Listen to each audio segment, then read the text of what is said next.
नमस्कार, स्वागत है आपका। देख रहे हैं आप सी न्यूज भारत। आपके साथ मैं हूं श्वेता तिवारी।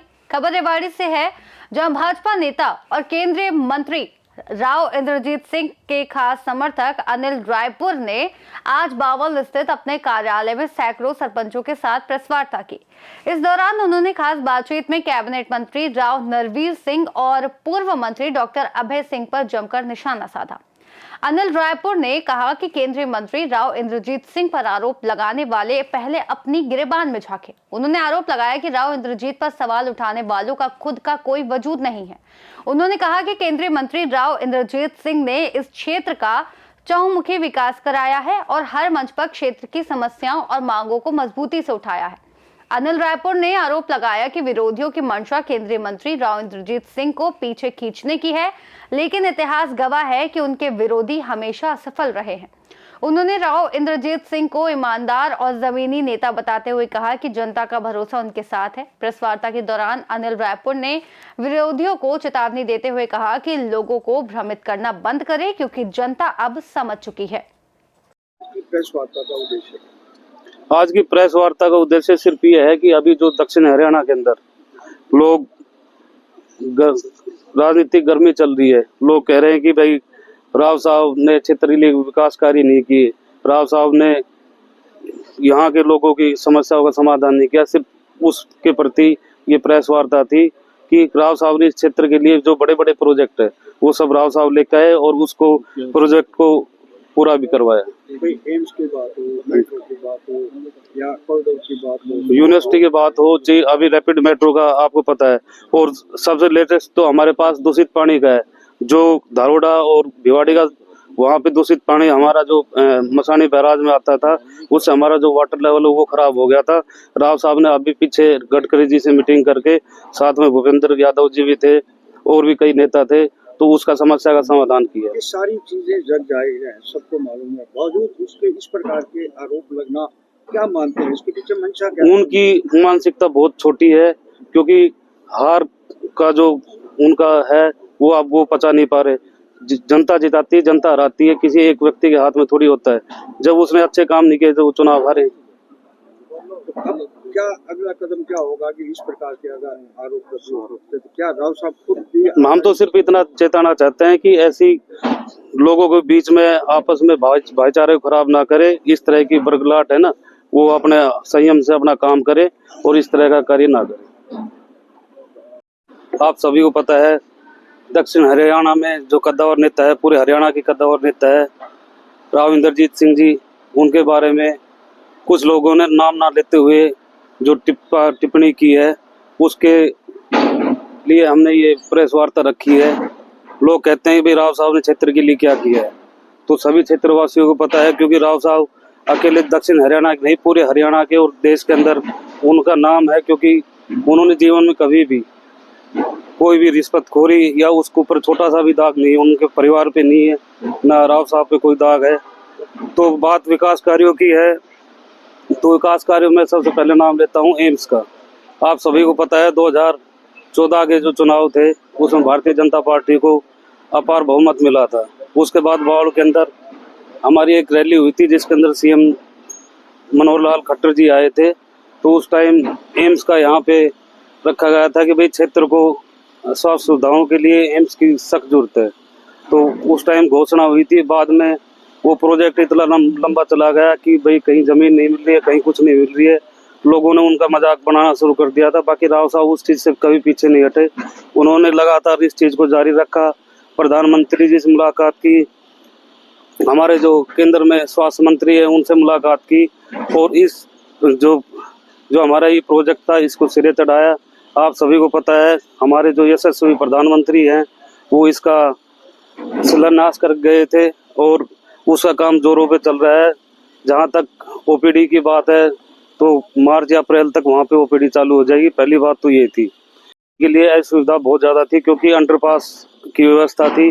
तो राव साहब ने अब प्रयास करके सीएम से मिल गए, वहाँ पे फ्लाईओवर का जो है वो पैसा मंजूर करवाया है हरियाणा सरकार से। दूसरा मुद्दा है भाई राव साहब ने इस क्षेत्र के लिए आईजी जो यूनिवर्सिटी है मीरपुर वो लेके आए, सैनिक स्कूल लेके आए पाली के अंदर।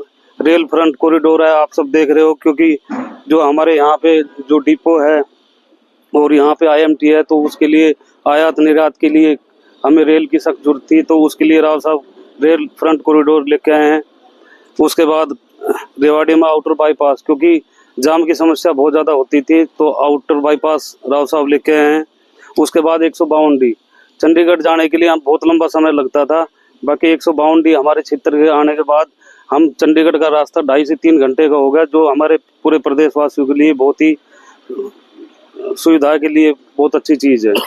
उसके बाद सेंट्रल यूनिवर्सिटी पाली, आपको पता हो जब केंद्र हरियाणा के अंदर कांग्रेस सरकार थी, उस टाइम राव साहब भी कांग्रेस में थे, तो राव साहब ने काफ़ी प्रयास करके, क्योंकि ये यूनिवर्सिटी जो CM बना है वो अपने अपने क्षेत्र में विकास कार्य करवाए हैं सभी ने, और उस टाइम राव साहब ने प्रयास करके इसको रोहतक से हटा के और पाली के अंदर जो महेंद्रगढ़ के अंदर है वहाँ पे स्थापित करवाया। उसके बाद है ITBP ट्रेनिंग सेंटर, जो जटसाना के अंदर राव साहब लेके आए थे। उसके बाद भागली के अंदर सेंटर स्कूल लेके आए। उसके बाद रेवाड़ी में भर्ती दफ्तर खुलवाया। जैसलमेर जो रेवाड़ी जैसलमेर एक्सप्रेस वे है NH11, वो राव साहब ने बनवाया, क्योंकि जो केंद्र की योजनाएं है उसके तहत, क्योंकि राव साहब उस टाइम प्लानिंग मिनिस्टर थे, तो राव साहब ने इसको भी काम करवाया। और उसके बाद गुड़गांव सोना एलिवेटेड फ्लाईओवर करवाया, जो आपको पता है अपना जो रैपिड मेट्रो है वो धौला कुआं से चालू होकर धारोड़ तक रह गया था, उसको बढ़ा के बावल तक, और साहब का प्रयास है कि उसको बहरोड तक लेके जाए। खेल स्टेडियम का उन्होंने काम करवाया। द्वारका एक्सप्रेस वे आपने देखा होगा, जो हमारे यशस्वी प्रधानमंत्री थे उन्होंने उनका उद्घाटन किया था। उसके बाद मेडिकल कॉलेज कोरियावास, आप सभी को पता है कि हर जिले के अंदर जब 2014 के अंदर सरकार आई, तो उनका था कि भाई हम स्वास्थ्य सुविधाएं मेडिकल कॉलेज हर जिले के अंदर खोल ले। तो वहाँ के अंदर भाई 4 विधानसभा थी, सब चाह रहे थे कि भाई मेरे क्षेत्र में जाए, मेरे क्षेत्र में जाए। राव साहब ने सभी 4 विधायक को बैठा के, साथ में जो हमारे सांसद थे उनको साथ में बैठा के, और जो कोरियावास है सबसे अच्छी जगह वहाँ चुनी गई, राव साहब के द्वारा ये कार्य करवाया गया, और वहाँ पे मेडिकल कॉलेज, और आज वहाँ पे सब OPD मेडिकल कॉलेज सब चालू है। उसके बाद मेडिकल कॉलेज नल्लड़ जो मेवात के अंदर स्थित है, राव साहब ने उसका निर्माण करवाया। अभी आपने देखा होगा 2014 से पहले लोग कहते हैं भाई हरियाणा के अंदर जो दक्षिण हरियाणा पानी भाई मैं लेके आया। आप सभी को पता है जब राव साहब ने उस टाइम कांग्रेस छोड़ी तो इंसाफ मंच बनाया था, क्योंकि राव साहब अपने क्षेत्र के विकास के लिए लोगों से हमेशा लड़े हैं, क्योंकि उन्होंने कभी भी क्षेत्र के विकास की अनदेखी नहीं की। इसी कारण आपको पता है कि भाई कभी वो CM वो नाराज हो गया, क्योंकि सब चाहते थे कि हमारे क्षेत्र के अंदर काम हो, और राव साहब भी चाहते थे कि हमारे क्षेत्र में काम हो। तो राव साहब ने उसके 2014 से पहले एक जल संरक्षण रैली रखी थी, जो नांगड़ चौधरी के अंदर थी। उसमें राव साहब ने सभी साथियों को कहा कि भाई आप जो अपने पोस्टल पेपर है वो प्रधानमंत्री के नाम लिखो, और राष्ट्रपति के नाम लिखो, न्यायाधीश के नाम लिखो। उसके प्रयास के बाद 2014 की सरकार बनी, और भारतीय जनता पार्टी में सबसे पहले राव साहब ने CM से मिलके और एक विशेष बजट जो जल के लिए था वो पास करवाया। उसके बाद करते हैं बहन जी की, लगभग 1.25 साल का कार्यकाल था। पूरे हरियाणा में बहन जी ने काम करवाए, क्योंकि डॉक्टरों की भी कमी थी, दवाइयों की कमी थी, स्वास्थ्य सुविधाओं के अंदर काफ़ी कमी थी, जो धीरे धीरे करके 1.25 साल में काफ़ी ठीक की। डॉक्टरों की भर्ती करवाई, अल्ट्रासाउंड मशीनें और जितने भी कई टाइप की जो जांचें होती है उन सभी की हर सरकारी अस्पताल के अंदर पूर्ति करवाई है। और मैं खासकर बात करूँ तो 81 जो PHC है, CHC है, और जो सेंटर है सब हेल्थ सेंटर, लगभग 72 के करीब नए सब हेल्थ सेंटर जिले के अंदर स्थापित अभी कर रहे हैं। उसके लिए लगभग हमारी जो ग्रांट है 96 करोड़ की ग्रांट है, वो बहन जी ने मंजूर की है। साथ के अंदर जो हमारा धारोड़ा है उसके अंदर जो PHC थी उसको अर्बन CHC बनाया है, और साथ में जो हमारे पड़ोस में भाड़ावास गांव है उसमें PHC से अभी CHC मंजूर की है। और ऐसे क्षेत्र के अंदर जो विकास कार्य है वो चलते रहेंगे। ये तो बड़े लेवल पे है, बात छोटे लेवल पर करें तो हमारे सभी सरपंच साहिबान जो यहाँ पहुँचे उनको पता है भाई साहब के पास कोई भी जाता है तो गांव के विकास कार्य के लिए चाहे रोड हो, नाली हो, चाहे और छोटे मोटे खेल स्टेडियम वगैरह, कोई व्यायामशाला हो, जिम हो, इन सब चीजों के लिए राव साहब पर्याप्त पैसा दे रहे हैं। और हमें भी हमेशा यही चीज सिखाते हैं कि भाई क्षेत्र के विकास के लिए यदि आप इस सेवा में आए हो, क्षेत्र के विकास के लिए काम करो, अपने पर्सनल स्वार्थ के लिए कोई काम ना करो। मेरा सिर्फ उन लोगों से यही कहना है कि ये फालतू बकवासबाजी करके इस तरह से कोई फायदा नहीं है। आपने जो काम किए हैं वो आप जानते हो, जनता जानती है, सभी को पता है ये क्षेत्र के अंदर विकास किसने किए हैं, सभी को पता है। उन लोगों ने तो भाई भाई को भी दूर किया है, एक भाई को अपने पास बैठा लिया, दूसरे भाई के खिलाफ FIR लॉन्च करवा दी, इस तरह के काम उन लोगों ने किए। तो मैं उनको सिर्फ इतना चेताना चाहता हूँ कि इस तरह की, इन लोगों ने, आपको पता है, सभी को पता है, स्टेज के ऊपर नाम लेके राजा साहब की दर्जी राव साहब ने थोड़ी ली थी, वो तो जनता ने दी है। बब्बर शेर की पद्धति जनता ने दी है, राव साहब ने थोड़ी ली थी।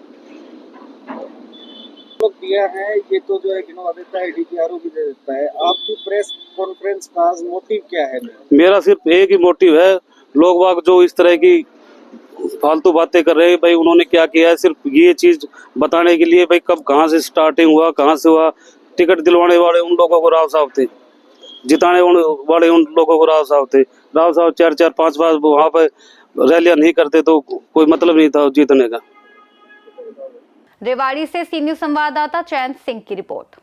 सैकड़ों सरपंचों की मौजूदगी में हुई इस प्रेस वार्ता से साफ है कि केंद्रीय मंत्री राव इंद्रजीत सिंह के समर्थन में संगठन और जनप्रतिनिधियों की मजबूत एकजुटता दिखाई दे रही है। वहीं राजनीतिक बयानबाजी और आरोप प्रत्यारोप ने क्षेत्र की राजनीति को और गरमा दिया है। फिलहाल इस रिपोर्ट में इतना ही। देश और दुनिया की तमाम बड़ी खबरों के लिए देखते रहिए सी न्यूज भारत।